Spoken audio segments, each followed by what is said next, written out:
time. The Echo Chamber alongside the reggae exclusives. You understand? Yeah. Naro Lagazee. Wagwan. Love. You see, up and straight. Yeah, man, definitely. Yo, how is the vibe, Naro? I mean, just a mixed feeling, you know. Yeah. Mixed feeling? Yeah, I mean, it's just the realities of life. You know, when sometimes you rise up and you're not feeling too good. I thought and all of that, yeah. I thought you were under some spell, like how the song says. Asian man, yeah, you mean. But it's so good. I mean, once you step on this studio, you know, everything just vanish on. Everything is done. So, but we're all right. Health-wise, yeah, give thanks. Definitely. Having the beautiful Emprezz Debbie around, you know. Of course. Giving some energy and all of that. Yeah, man. And tomorrow happens to be the S-Strong of Emprezz Debbie. So, yep. I don't know if there is a plan for anything. You know, since you are the main organizer of everything. Yeah. Why do you want to know? Yeah, I mean, of course, she's celebrating anyway. You know, I still remember the phase she walked into this studio, you know, with a tennis ball bag and all of that, the tomboy flex and all of that, with a afro like, who that? You know, and she been a good add up to this team here. I mean, of course. You know, I need to apologize for saying this. I mean, we are the most lovely team inside this building. Of course. You know, we play, we joke, and I mean, it's everything is lovely. We look out for each other. Of course. And to me, that's very refreshing. Having two bridges, having a lioness in our midst, and all of that. Yeah, trying to protect our own. So yeah, it's gonna be a big day for her tomorrow. Yeah, definitely. You know, and it's not easy, you know, working on this earth. You know, just as you said earlier when with your introduction. Yeah. Some people wake up, they couldn't make it today. Of course. They went to bed and then now woke up. You understand? Definitely. So once you're able to live for 12 months, you know, there's everything for you to celebrate, especially when you're on the sick bed. So yeah, Emprezz Debbie, behind chambers. So give thanks here, and you know, I think we should pay a special. You're not dead, so we're not gonna say tribute here. I mean, come on. You know, I don't like to use certain words. So acknowledgement and gratitude, you know, and everything, because it's very important. Yeah. Because I can't remember the first time I saw Debbie in this office. You understand me? I was going to Nana Otu's office, and she was holding some files in her hand and all that. Corporate girl vibes. Yeah, I met her for the first time, and some kind of natural hairstyle, and I'm like, who this man? I know. So like respectfully, and then you know some kind of calmness, mannered and culture and all of that. Yeah. She was like, "Good afternoon." I'm like, "Afternoon." Even though she can't fight with her hands, but she fight with her mouth. I'm telling you. And then from there, I realized that she was on Russia. With Elvis Crystal and all that. True.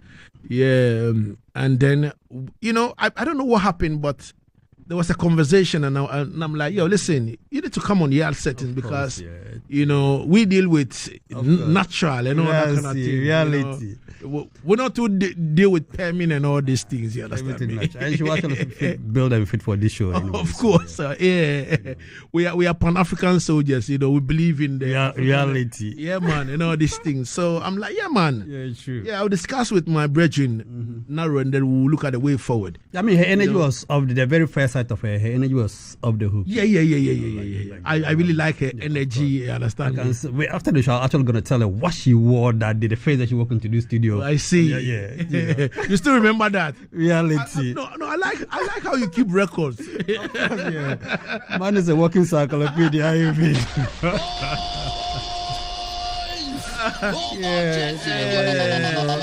I mean, more life and blessings. I'm not really into, already when it comes to celebrating birthdays, S-Strongs and stuff. Yeah, but I mean, you are wet. Yeah. Celebrating and I mean, I have this philosophy, or sometimes meet outsider who become family, and she of course. We give she's thanks. Not the younger sister, she's a kid sister. Emprezz Debbie. You know, at least give thanks. Yeah, she wasn't alone now. She her locks are all grown. You know, of course. Yeah, true. So you have every reason to be affluent. You know, give thanks to life and to your parents for bringing you to this earth. You know, and everything. And move to the greater heights. Yeah. And she's also a singer, you understand me? Definitely, yeah. One of the baddest. Yeah. She's also a singer, you know, and when selected. When she was like, yeah man, this selecting vibe, she love to test. I'm like, yeah man, go for it, man. You know, and before I could say Jack, she's bought her own laptop, she's bought her own controllers and all that kind of thing. And I also want to say bless up to the eye. Yeah, man. You know, I believe in one thing, being impactful. Yeah.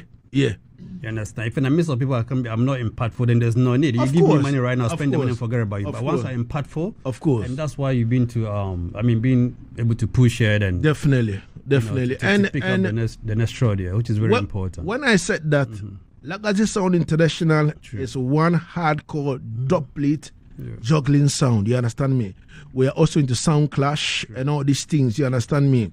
And if you want to be on it, you must be strong. You know, you must be a higher grade. True. You understand me? You must be able to take any bullet. Top. Yeah, man, and all that. And she was like, she's ready. Me say, all right, then prove it now. True. And she proved it. Sometimes she sent me some videos. I look at her juggling and I'm like, wow. I can't wait for the world to see that. You understand me? You know, and all these things. So I am praying that, you know, all these things will work. True. You understand me? You know, play some international gigs. You know, carry the name of Ghana over there for the people to see it. You understand me? You can do it, Emprezz Debbie. She's gonna break barriers. Of course, you know, and we want to celebrate her today on the show. You understand me? Yeah. If you have any gift, you know, you can send that to me. I'm her secretary anyway. Anyway. Bless her. You know, and then there is one thing. After she done with the service over here and she moved on, you know, she decided that she said, Lagazee, I'm like, Debbie, you are part of us. You understand me? And she was like, all right, anytime there is the settings, I'll come and produce. And she's been doing that. And we have advice about it. Yes, you know, she's been doing that. Tricks and stuff. You know, we even have to stamp on our feet and make sure that the right things are done. Of course, you know, from Reggae month to Ghana month, she's been effective on the road, and I sometimes when we can't actually get to the bridge, and she's the one we push anyway to get the results. Of course, I quite remember last year December when I was going for the clash, you know, and I'm like, she was like, I would love to experience how this clash thing is. I'm like, okay, it's a bit aggressive. You understand me? I quite remember one evening around 8 p.m. I called her that, yo, Debbie, we have to go into the studio and voice this dub. She was at the gym. She was like, okay, Lagazee, I'm coming. You know, we finished everything around 2 a.m. She was looking for car. She can't get a car. In the morning, she had to go to work the following day. You understand me? 2 a.m. Around 3 before we're able to, you know, get... You know, I think Yango for her and all that before she moved. And I'm like, blouse and skirt. And she went home in the morning, 6:37. She texted me that Lagazee, I am on my way to work. And I'm like, beautiful. You know, and then the dub play she actually, you know, cut for us, made a difference in the dance. Bad, yeah. You understand me? And I appreciate it. You understand me? You work for something and you see the results. Of course. You see the force behind it and all that. And the results being positive. Not you understand me? Course, you understand me? You know, so I would like to say... She have a big flex though. I mean... Of course. Bar under control. You sing. You're in the corporate space as well. Yeah. You know, we live in a generation where people think, or maybe as a lady, you can't do certain things. And I love the fact that she's in the corporate space, but she's able to do other things personally that is different from what... My dad would say, if you're doing everything that anyone is doing, you're not doing anything at all. So it's good to be different. Of course. Also be and stand wherever you go. And I think I know she's really. These are just beginning for her. Of course. You know, so Bless up yourself. Don't come pulling my locks, though. I know you. Emprezz Debbie. I'll supply for Temuda. Emprezz Debbie, make a wish. Yeah. I don't know, but sitting back here and listening to yourself and then Naro, I mean, I'm swollen headed. I don't know what to say. It's like, it's like a reflection of everything. Yeah. So it's one word that I would say. I'm very humble, humbled actually. As always. And I'll add, I'm grateful as well. Exactly. So I'm grateful and I'm humbled. I remember when I came to Asaase, like King said, Then I think I met King for the first time, and he told me about the reggae show, and I was like, oh, okay, I'm interested because I like reggae. So everything reggae, I'm in. And I think Rainy also encouraged me to join. And then I met Naro. Naro came across as someone who... I inspired her to grow her locks. Exactly. Oh, I see. Exactly. Exactly. So on a whole, I'm very grateful and I'm humbled as well. And I thank the universe for bringing Naro into my life, for bringing King into my life, and you guys have been very instrumental in my life. So thank you. All right. Thank you so much. Gratitude. Great. Give thanks. She doesn't like talking off. Yeah, of course. Only warriors off mic. So, would like to say happy birthday to Emprezz Debbie. You understand me? Kojo Efri says happy birthday to the beautiful Debbie. Oh, I see. Beautiful, Debbie. You understand me? We shouldn't just say this with our mouth. We should follow it. There should be a follow up. You understand me? Yeah, realistic. Of course, Good job. I know. Yeah, man. Yeah, so let's. I think we are almost Lagazee. Yeah. Before becoming a selector, right? I have a question for you. What were you doing before you became a selector? I think we have to proceed. And then let me talk to Bushman. You understand me? Yeah. It's on already? So okay. No, you carry on. Reggae. So hello. Yeah, so this week on the Reggae exclusives, we have two stories. We are looking at the they are just like when I asked Lagazee, a lot of people don't know that sometimes some of the artists actually didn't start as artists. They started doing other stuff before. Maybe they have their calling to go into music. And so this week on the Reggae exclusive, we are looking at John Holt. Yeah, born in 1947, and he died in 2014. Yes.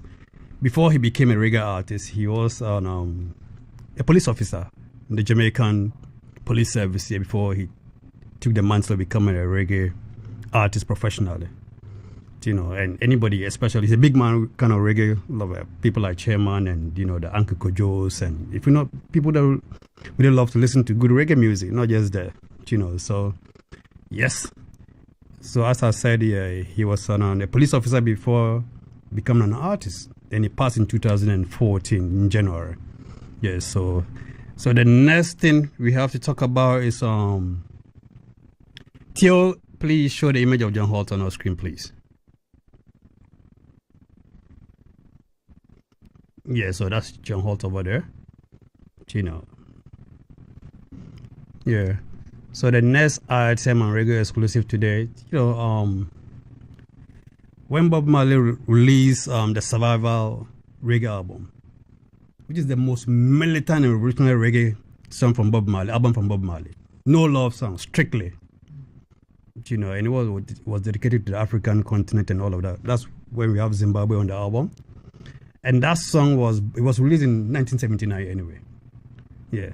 And could you imagine the whole album was banned in South Africa?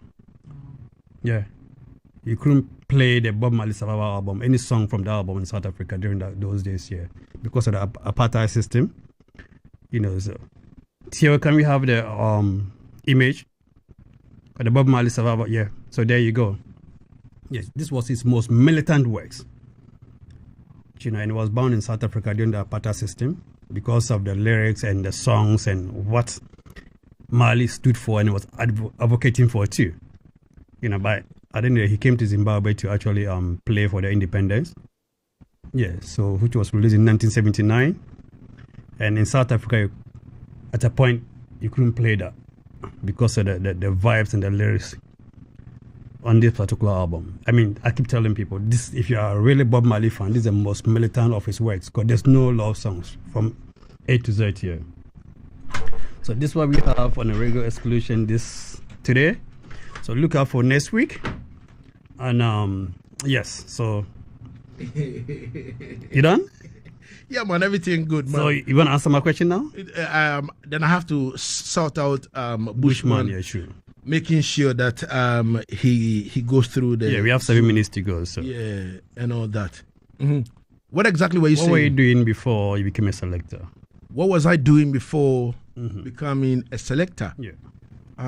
If I remember, that was... well, in the 90s, my first love was reggae music, right? Okay. I worked with behavioral surveillance. It was a survey kind of work. You understand me?